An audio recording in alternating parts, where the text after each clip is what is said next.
Last night, Republicans passed Chip Roy's SAVE Act, which would make elections only open for voting by legal American citizens. 5 Democrats joined 216 Republicans in voting to make elections free and fair and for U.S. citizens only. 198 Democrats voted against it. 198 Democrats voted to allow illegals to discount your vote, water down your vote, disenfranchise your vote.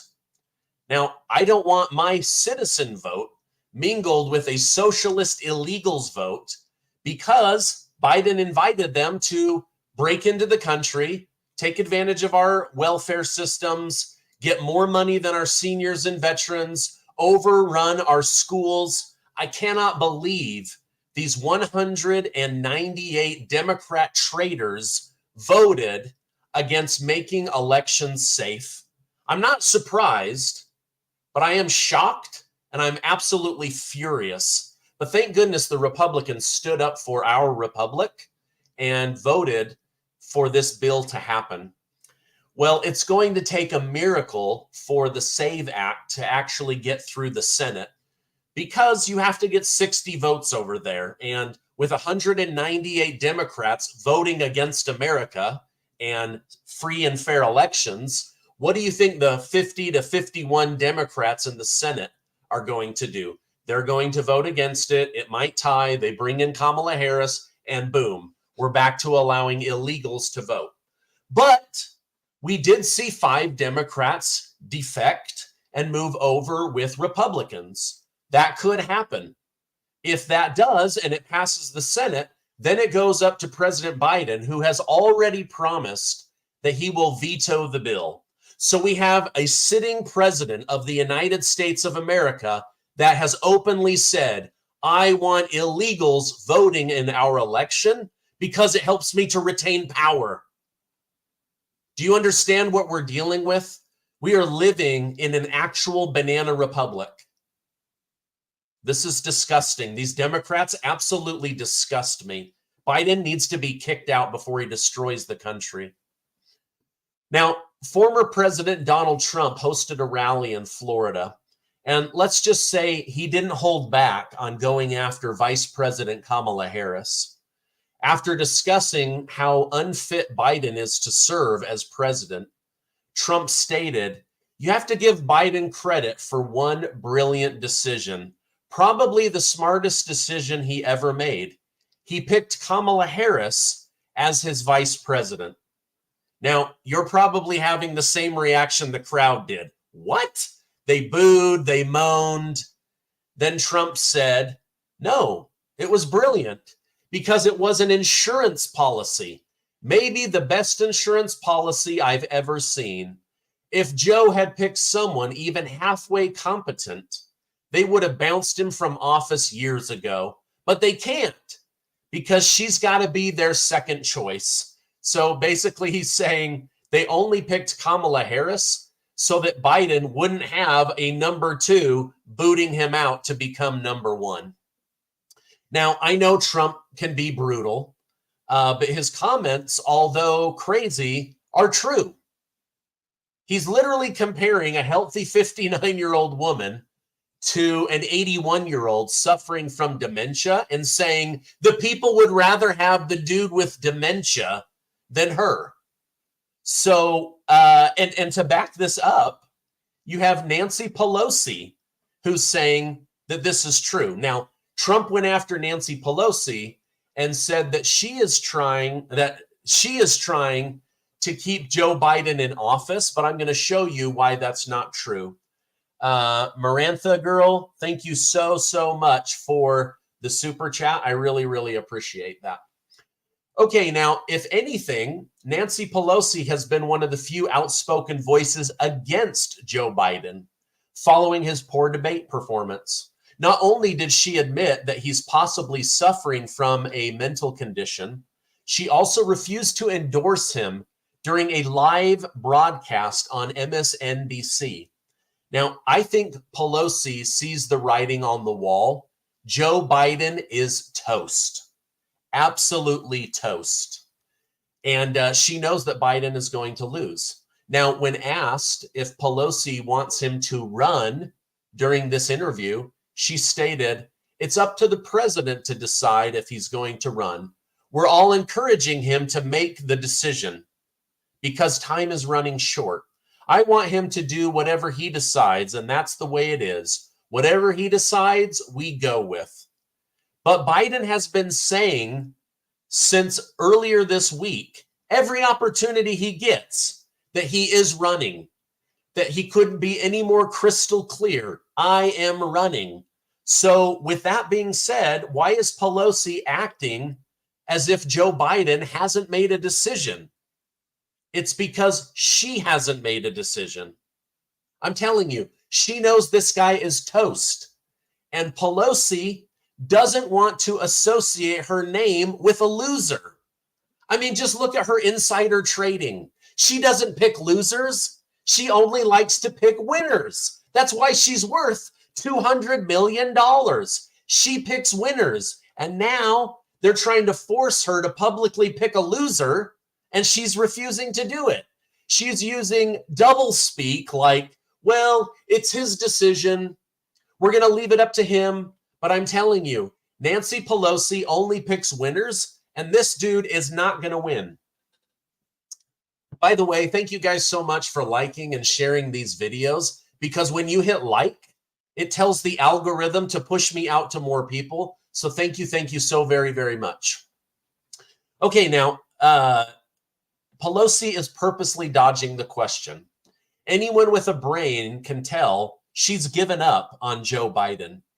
So with that being said, Trump should be highlighting her lack of support by pushing her words out that she does not support Biden. She's either going to have to defend that and say it's true, or she's going to have to do the opposite of Trump and say, no, I actually do. I do support this brain dead loser president. That's what she's going to have to do. So I think Trump should actually start goading her and baiting her into either pushing Joe Biden out or doubling down on him. But Pelosi may have stopped short of pulling her support completely. George Clooney of Hollywood has not. This is the same man that just helped Biden raise $25 million at a Hollywood fundraiser. Now he's saying the dam has broken, the gig is up, it's leaked, that Joe Biden has a brain made of mush, that he's suffering from Parkinson's.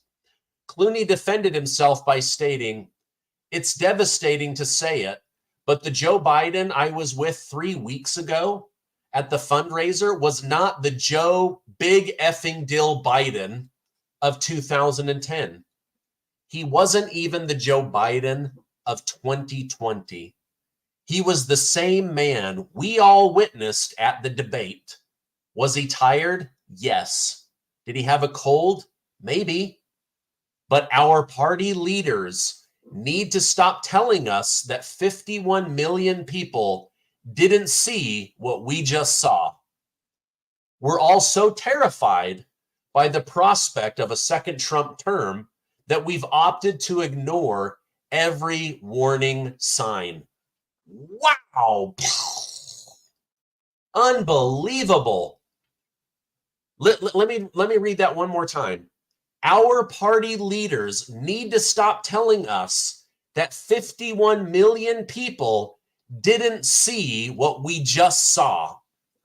I mean, this is right out of the book 1984, where one of the commandments of the government was to ignore your eyes and ignore your ears. And George Clooney is saying, I can't do it anymore. I can't lie. I helped raise $25 million for someone I spent time with backstage that is not capable of being president of the United States. So George Clooney, although he's late to the game, is trying to tell the truth to people in Hollywood and also to the Democrat platform. Now, I, for one, respect George Clooney for speaking this truth. Is he late to the game? Yes. And I'm sure he was embarrassed, like, oh my gosh, we're about to start this publicly televised fundraiser, and this guy's brain dead in the green room. Like, this guy is mush. This dude cannot run the country. And he was silent because he thought, okay, wait a minute, maybe it's an off night. But after the debate, he's like, I can't be silent anymore. So it has to be hard to be outspoken and go against the current of your party, especially the Democrats. They are vicious if you betray somebody in the party. Now, the Democrats are truly in a tough situation. I don't see how they can win if Biden stays in the race. I also don't see how they can win if he's replaced. So they are caught between a rock and a hard place, as my mom used to say, right? But as Trump pointed out earlier, the obvious choice would be Kamala Harris, and they would rather have brain dead Joe Biden than Kamala Harris. Absolutely crazy. All right, now I have some big stories to share with you, but first, 50 seconds from today's video sponsor. Do you owe back taxes? Pandemic relief is over. Along with hiring thousands of new agents and field officers, the IRS kicked off 2024 by sending out 5 million pay up or else letters for those who have unfiled taxes or balances owed. Don't waive your rights and speak with them on your own. They are not your friend. Tax Network USA, a trusted tax relief firm, has saved Americans over $1 billion in back taxes for their clients, and they can help you secure the best deal possible. Whether you owe $10,000 or $10 million, they can help you. Whether it's business or personal taxes, they can help you. Even if you have the means to pay or you are on a fixed income, they can help you finally resolve your tax burden once and for all. Do not let the IRS bully you or take advantage of you. Call the 800 number listed below or visit tnusa.com/Gardner. Okay, now sticking with the George Clooney story, he said when he saw how old and frail Biden was, he felt like he had been lied to. And honestly, I think George Clooney is speaking for the tens of millions of Americans that suddenly realized, wait a minute, our leaders have lied to us. Kamala Harris has lied to us. Nancy Pelosi has lied to us. Chuck Schumer, Hakeem Jeffries, the mainstream media, the head of the DNC, Barack Obama, they have all been lying about Joe Biden. So here he is, he's backstage. Now he's raised $25 million and realizes Biden can't hold a thought in his head. He struggles, he can't walk. He has to be held by the hand and walked off the stage by Barack Obama. So I think this dude didn't want to be on the losing side of history. But my guess is, and some conservative outlets have confirmed this, they are reporting that it was President Barack Obama who likely gave George Clooney permission to publicly announce that Joe Biden needs to step aside. It was Obama who told Clooney, you need to say something like, Joe, you've got to go, right?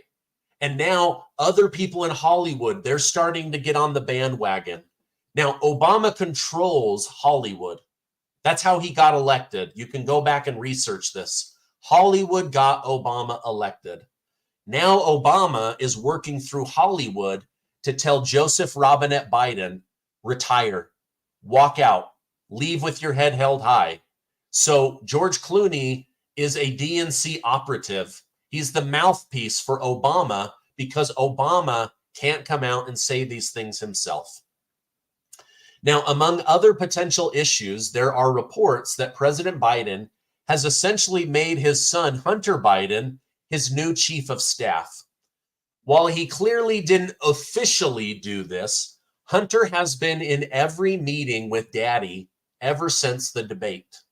After acknowledging this clearly looks bad from a political sense, sources stated Joe Biden stood by him through all his darkest times. This is more of a family issue than a political issue.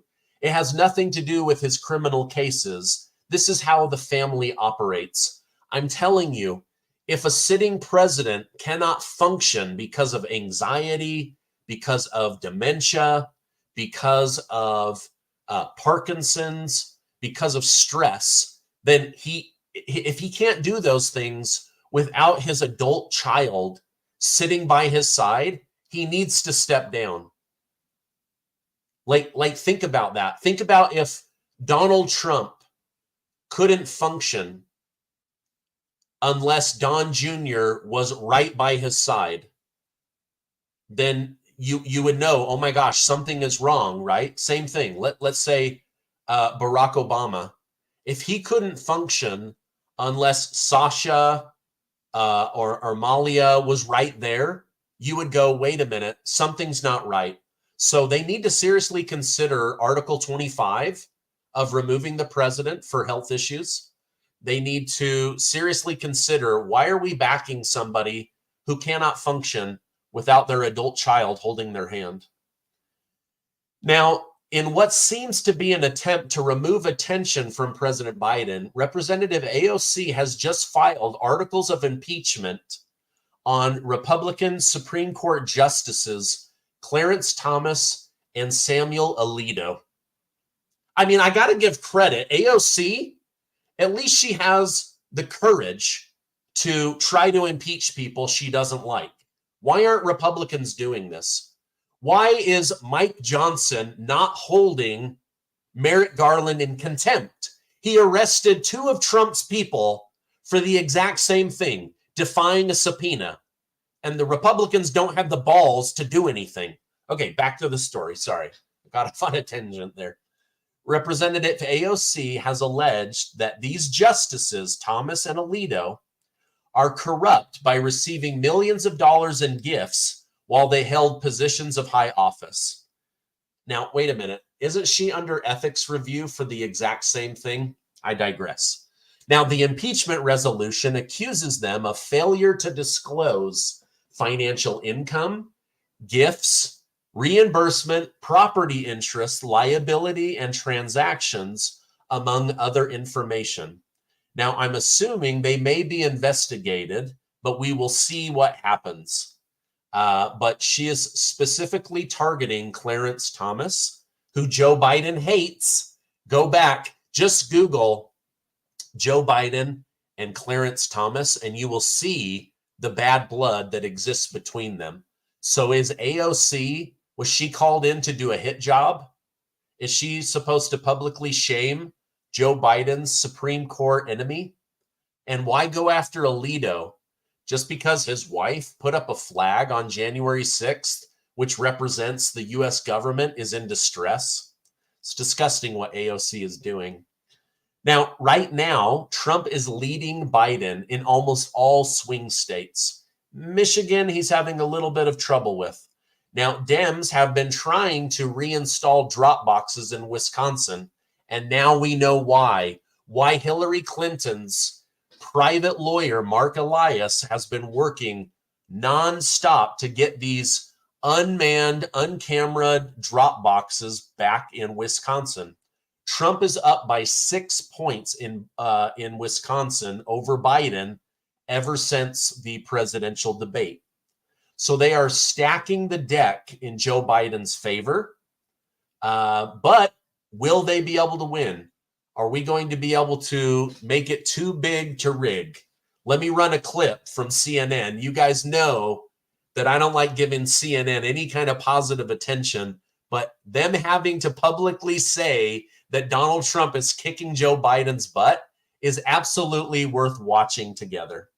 Quite a bit of polling done in the 12 days since the debate. Can you show us if there's been any change in the numbers? Yeah, there has been, and it becomes a question for Democrats. How do you interpret it? So what we're going to show you here, these are 8 polls. These 8 polls have all been conducted entirely after the debate, and these are the results from those polls. And then what Wow, a lot of red in that left-hand column for Donald Trump.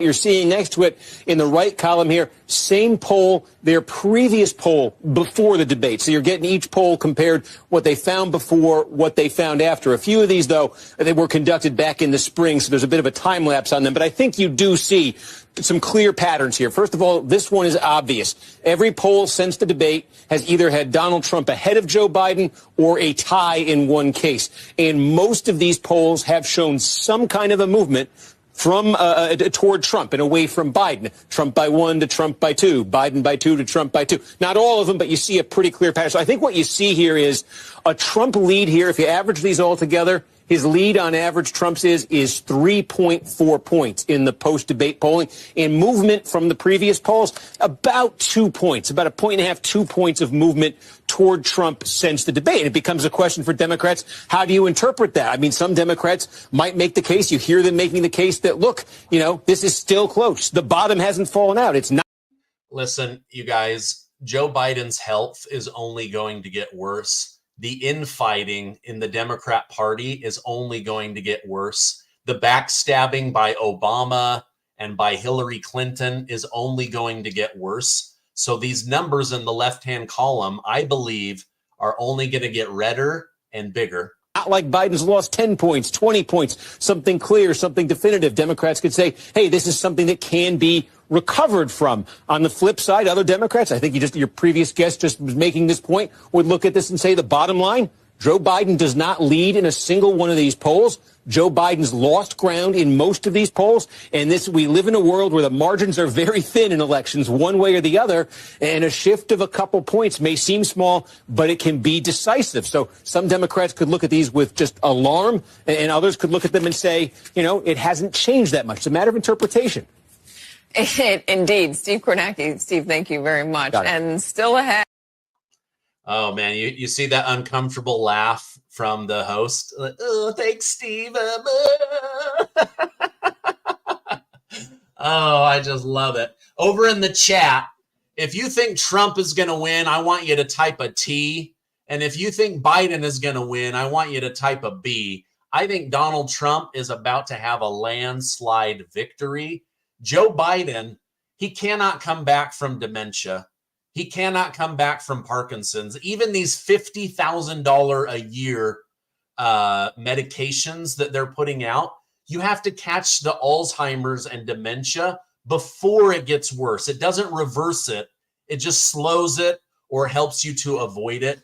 Oh my gosh, we're seeing a lot of TTT, DJT, TTTTT. Absolutely. Wow. Yeah, we're on the same page for sure. All right, now, as Ukraine President Zelensky continues to wonder how Trump will end the war if elected, President Joe Biden has just fulfilled his promise to get Ukraine F-16 fighter jets. Wow, thanks, Joe. Only took you 2 years to help him out. The announcement was broken by Secretary of State Antony Blinken during an event for NATO. He stated, those jets will be flying in the skies of Ukraine this summer to make sure that Ukraine can continue to effectively defend itself against Russian aggression.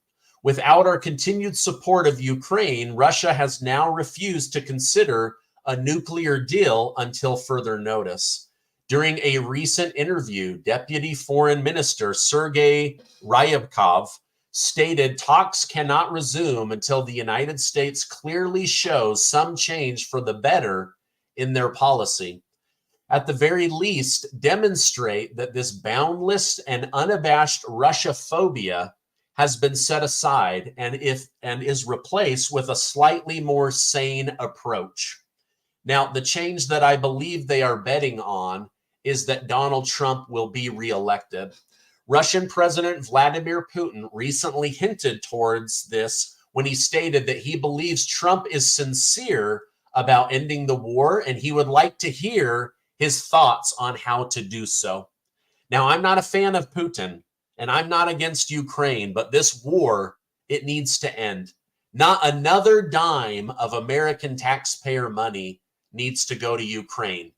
BlackRock already owns Ukraine. It's been sold off. So let those pimps on Wall Street put up the money, but not the American taxpayer. And also, no more people need to die.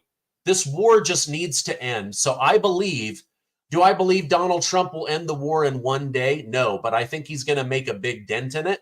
And I believe Zelensky wants this war to end. And I believe Putin wants this war to end. But they know that NATO and Joe Biden, they do not want this war to end. And so it's going to continue until Donald Trump gets back in office. All right, that's my update for today. Thank you guys so much for stopping by. Please give this video a like, hit that subscribe button. And before you go, I want to remind you that you are amazing. I love you guys. Thanks so much. And I will see you on the next video.